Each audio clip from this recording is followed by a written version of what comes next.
Mo Kenyatta, back with you. Another video, episode number 5, Life Imitates Art. And this one is about my good friend, Shawn Rose. We went to Alexander's Public School, the elementary school in Toronto. And he said to one of the guys that was beside us, it was like the auditorium in the gymnasium, BLU said to the guy, "Yo, who's that kid over there?" And he was pointing to me. And he walked over to me after that. Shawn Rose walked over to me after that, and we just became united as one. The bond was permanent. From that day on, we went to each other's houses. We played Sega Genesis. We played video games, played Nintendo. He used to come to my house and play video games. And then we elevated a little bit more. We started doing dance competitions. We did talent shows for our school. And then we expanded a little bit further. We took those dance competitions to Fairview Mall, and we performed at clubs like Spectrum, and we toured around the city of Toronto just doing dance competitions and shows. Shawn was an excellent person, and beyond the talent that he had as far as sports is concerned and as far as dancing and music, his character was just second to none. He made everybody feel like they were special, like they mattered. And I'm pretty sure everyone that knows him or knew him believed that they were his best friend, that there was a very deep connection that he made with people. And he was definitely genuine.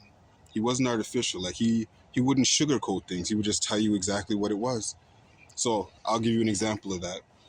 One day I was walking home from school, and for me, I was the loner type. I just like to stay alone. And he ran up behind me and he put his arm over my shoulder and he said to me, "Tell me one thing you don't like about me." "Nothing," I said. "There's nothing I don't like about you." Then he took his arm off my shoulder and he said, "Well, I'm going to tell you something I don't like about you." I said, "Damn, when something's bothering you, why don't you speak your mind?"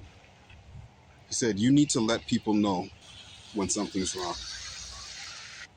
And he was right, because even up to this day, I bottle it up. I don't say nothing to nobody. And I know I should. I guess this is a way for me to pay him back and show him that I'm trying to do what he told me to do.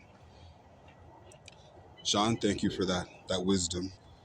So we're performing at all these shows. And yo, shout out to Ignacio. He brought us to our biggest dance rehearsal and then dance competition. So then we started doing football. He played for the Scarborough Thunder, Toronto League. And he kept telling me to come to football practice, because I was more into track and field and I was more into music.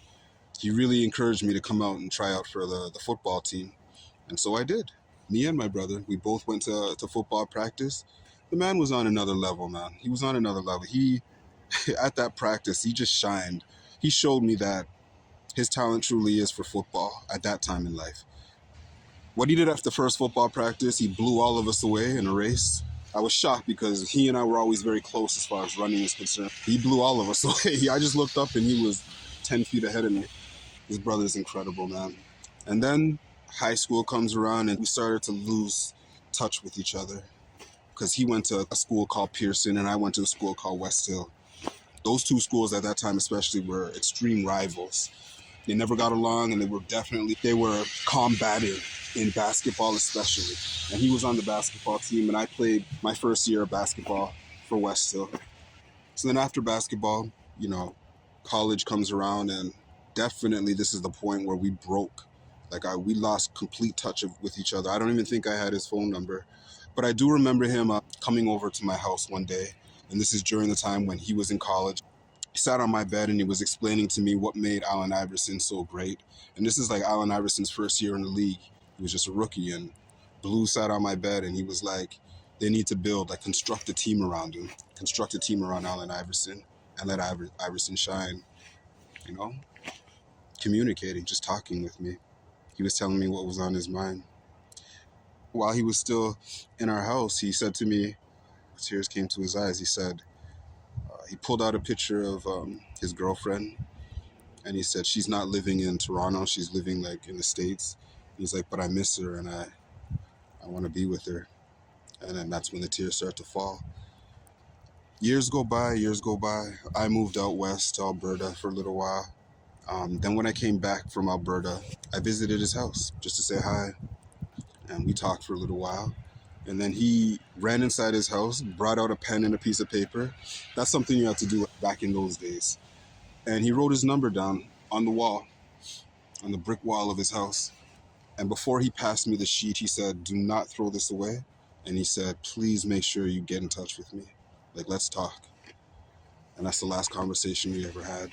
Because while working one night, I got a call from my sister, and she told me that he passed away. I learned later that it was from an aneurysm, a brain aneurysm. Um, but he didn't make it. And when he wrote his name on that piece of paper with his number and told me to make sure I get in touch with him and to keep in touch with him, I never did. And then he was gone. So, I got to live with that. Um, it doesn't feel good. It makes me feel like such an idiot at times. People have so many different stories of what their interactions were with him and what their relationship was like with him. I remember a friend of mine, and he came over to my house too. His name is Wayne. And he was like, yeah, he went to jail for something. And then when he had to go to court, Shawn Rose brought the entire city of Scarborough to court. Shawn packed the courtroom in defense of Wayne so that Wayne would get off on the charges and that Wayne knew that he had a support system. And Blue did that for him. Blue did that for a lot of people.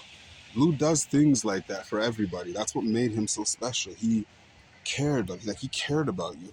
And he showed it. He didn't just talk it. He walked it. He showed you that he cared, man.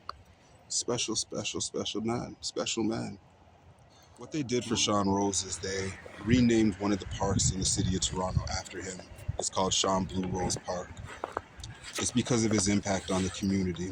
Community for me, when it comes to Shawn Rose, meant the people, man. Like the people. Like, he would go to people's houses and bring them trays of food, like styrofoam plates with tinfoil on top and supper. And there would be families that didn't have food for the children. Maybe it was a single mother household. And Blue would bring them food, bring them dinner. His mom told me, though, the day that he had the aneurysm, he was in his room and he was watching TV. And he told his mom that he had a headache. And Shawn always had headaches. His mom heard a loud sound. When she ran upstairs, she called for him. And then when she saw him, he fell off the bed and he was like leaning up against the wall. He was rushed to the hospital after that. What we did for Blue, what we did for Shawn Rose, we made a song called Blueville. And then we made a song called the Blueville Remix. And these are dedication tracks to him, dedication songs. We did a few other songs, actually. Midnight Blue. There's so many songs that come to mind. We just loved him. And I believe everybody loved Shawn. From the children, to the parents, to the grandparents. He was every mom's son. And my mom called him son. He called my mom mom. Called, most of my friends, their moms, he called them mom. Because that's how powerful his relationship was with them. Life never felt the same after you left. Or dark cloud over it. Shawn Blue Rose. That we miss you, man. And we love you.